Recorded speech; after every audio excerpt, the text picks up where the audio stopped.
They claimed he was lying with the kind of certainty that comes from never having to prove your doubt. The hearing room at Fort Brackett was cold with fluorescent light and institutional impatience. A long table, a projector screen, a row of officers in dress uniforms sitting like judgment made flesh, staffers flipping papers, a legal aide whispering to a colonel, and in the center, standing alone in his service uniform, Staff Sergeant Darius Cole held his hands behind his back and kept his face still, while three white men in authority took turns describing his life like it was a story they'd already decided wasn't true. His account is inconsistent, Major Whitman said, tapping a folder with two fingers. There is no corroboration for his claimed actions. Colonel Renshaw leaned back and added, almost casually, "We've seen soldiers exaggerate in post-deployment situations. Memory is flexible." Then the investigating officer, Captain Lowell Pierce, delivered the line that made the air go sharp. "He's lying," Pierce said. "He's trying to use a fabricated hero narrative to avoid disciplinary action." A few people nodded as if that settled it. Darius didn't flinch. He was 29, black, and had learned that composure was sometimes the only thing you could control when a system decided your truth was inconvenient.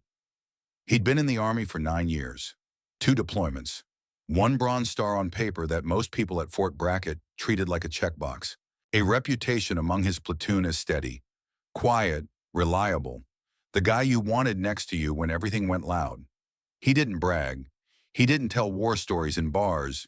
He didn't wear his uniform for attention. He did his job. That was why being called a liar in an official hearing felt less like insult and more like erasure. The hearing was supposedly about an incident, a bar fight off base, a broken bottle, a civilian complaint, and a report that Darius had initiated aggression. Darius maintained that he had intervened to stop an assault. A white civilian had called him a racial slur. A brawl had escalated. Military police arrived late. Someone with connections filed a complaint first. And in administrative worlds, the first narrative often becomes the default truth. Now Darius stood in front of a review board that didn't care about nuance. They wanted a simple story. Soldier loses control. Soldier lies about it. Soldier punished. But Darius had asked for one specific piece of evidence to be entered into the record, and his request had been ignored twice.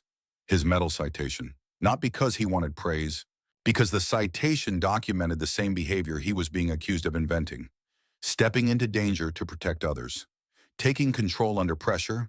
Choosing restraint when chaos would have been easier. It was written by officers who had watched him do it in Afghanistan. It was filed in the Army's own system. The board hadn't pulled it because, in their minds, it didn't matter. Medals were ceremony. Character was whatever they decided it was today.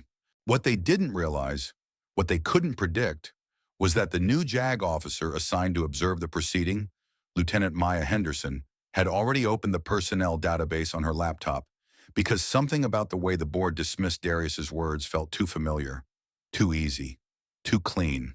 And when Maya finally looked up, interrupted the colonel and said, "Sir, with respect, his medal citation is in the system. Do you want it on screen?" The entire room would shift. Because once the citation was pulled up and read out loud, the board would have to confront a problem bigger than Darius's bar fight.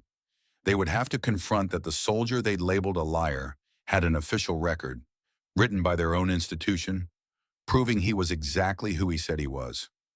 Darius Cole grew up in Fayetteville, not far from the base, in a family that understood the military as both opportunity and machinery. His father had served, his uncle had served, and every man in his life had told him the same thing in different words: the uniform will protect you until it doesn't. So Darius learned early not to rely on protection. He relied on discipline. He relied on skill. He relied on being the kind of soldier nobody could easily dismiss, except apparently in a room where dismissing him served someone's convenience. The night of the bar incident, Darius had been out with 2 soldiers from his unit, both younger. They'd just returned from field training. They were blowing off steam, trying to feel normal. The bar was crowded, loud, and full of civilians who treated soldiers like entertainment. A white man in a polo started harassing a woman near the pool tables.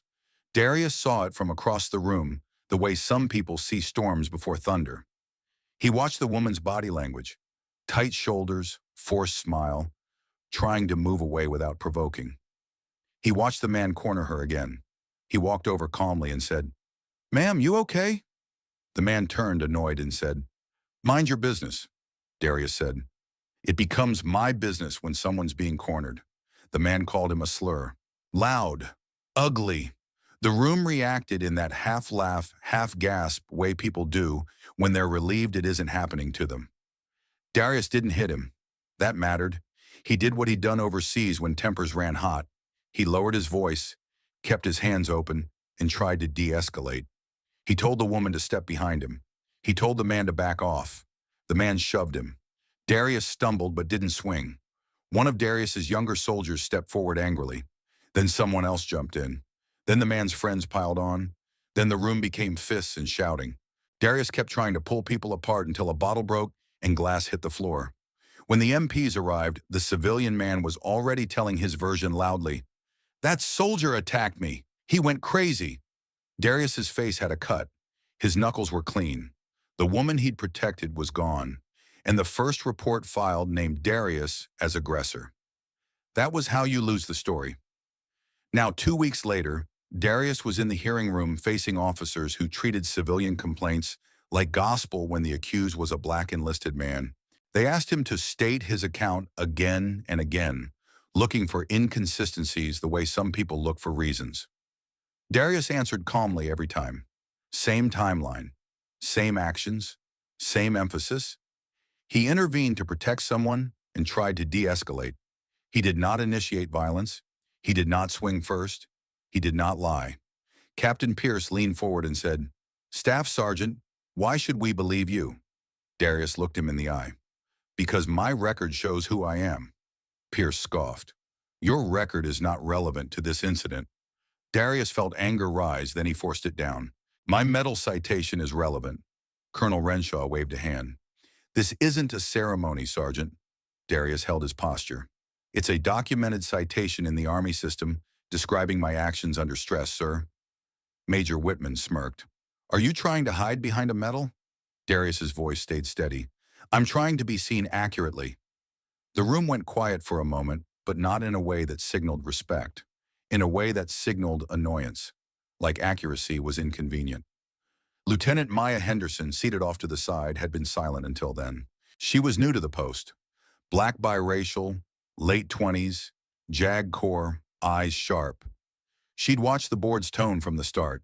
She'd watched how they talked about exaggeration without evidence. She'd watched how they treated Darius's calm as suspicious rather than disciplined. She'd watched Pierce's confidence when he said, "He's lying," as if a label could replace proof. Maya didn't like it, not because she was sentimental, because she believed in procedure, and procedure had already been bent. When Colonel Renshaw dismissed the medal citation again, Maya leaned toward her laptop and pulled up Darius's personnel file. She wasn't supposed to interfere directly. She was there as an observer to ensure compliance. But she also knew the quiet truth of systems. Sometimes the only way to keep them honest is to force them to look at what they're pretending not to see. She found the citation in under 30 seconds. Bronze Star with V-Device citation, combat valor, a narrative paragraph, dates, witnessing officer signatures, a PDF scan. Her stomach tightened as she read it, because it described exactly the kind of behavior Darius claimed in the bar. Restraint, courage, protection. She raised her hand slightly. "Sir," she said. Colonel Renshaw looked irritated that anyone not on the main panel was speaking. "Lieutenant?" "With respect," Maya said, "the staff sergeant's medal citation is in the official system, and it directly speaks to his conduct under stress. Would you like it displayed?" Captain Pierce bristled. "That's not relevant." Maya's voice stayed calm. "It's relevant to credibility, which you've made central." The room paused. Colonel Renshaw hesitated.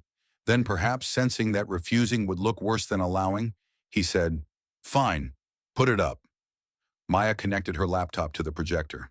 The screen at the front of the room flickered, then displayed the PDF. At the top, Department of the Army, citation to accompany the award of the Bronze Star Medal with V-Device. Darius didn't move, but inside something loosened. Not because he thought paper would magically fix bias, because paper would force them to stop pretending there was nothing. Maya scrolled and read the key paragraph aloud, voice clear. It described a convoy ambush outside Kandahar.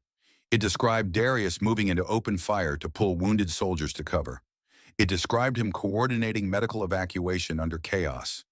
It described him refusing to fire on civilians when the situation was unclear, choosing restraint to prevent unnecessary casualties. It described leadership, courage, and controlled discipline. Maya finished and the room stayed silent. Major Whitman's smirk was gone. Colonel Renshaw stared at the screen longer than he meant to. Captain Pierce's jaw tightened because now his "he's lying" claim had a problem.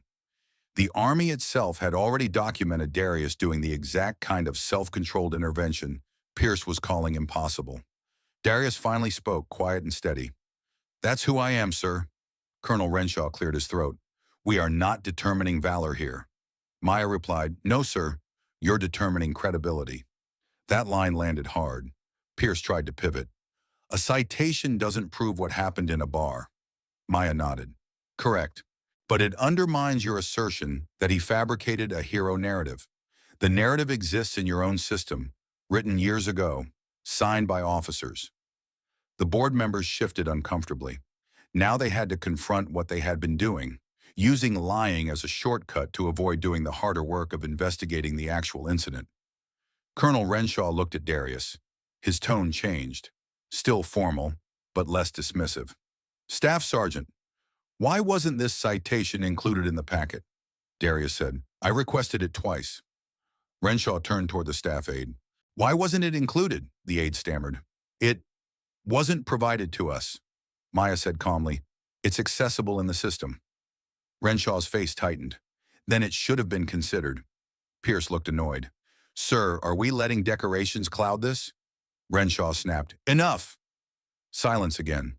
Then Renshaw did the only thing he could do to regain legitimacy. He slowed down and demanded actual evidence. He ordered the MP body cam footage from the bar. He ordered witness statements from the soldiers who were with Darius. He ordered the bar's security footage. He ordered the civilian complainant's full written statement under penalty of perjury. Suddenly, the hearing wasn't about vibes. It was about facts. And when those facts arrived over the next week, the story changed. The bar security footage showed Darius stepping between the woman and the civilian man. It showed him backing up with hands open. It showed the civilian shove first. It showed Darius's younger soldier trying to swing and Darius pulling him back. It showed the brawl escalating from the civilian group's side. The civilian statement, under formal scrutiny, changed 3 times. The woman Darius protected was found. She'd been too scared to come forward initially. She testified that Darius intervened and saved her from being grabbed. The board reconvened. This time, nobody smirked. Colonel Renshaw cleared his throat and said, "The panel finds insufficient evidence to support the claim that Staff Sergeant Cole initiated aggression. The disciplinary recommendation is withdrawn." Darius exhaled slowly. Then Renshaw added stiffly, "The panel acknowledges the Staff Sergeant's prior record and commendations as consistent with his account of restraint." It wasn't an apology, but it was a correction. Afterward, Maya Henderson approached Darius in the hallway. "You kept your composure," she said quietly. Darius looked at her. "I had to. They were waiting for me not to." Maya nodded. "I know." Darius hesitated. "Thank you for pulling it up." Maya's expression softened slightly. "Thank you for making it impossible to ignore." That was the real ending. They claimed the black soldier was lying because disbelief was easier than investigation, because a confident accusation can feel like truth when it comes from the right mouth. Until the metal citation was pulled up on screen, official, signed, undeniable, and suddenly the room had to confront that the hero narrative they mocked wasn't invented for sympathy. It had been documented years ago by the very institution now trying to erase him.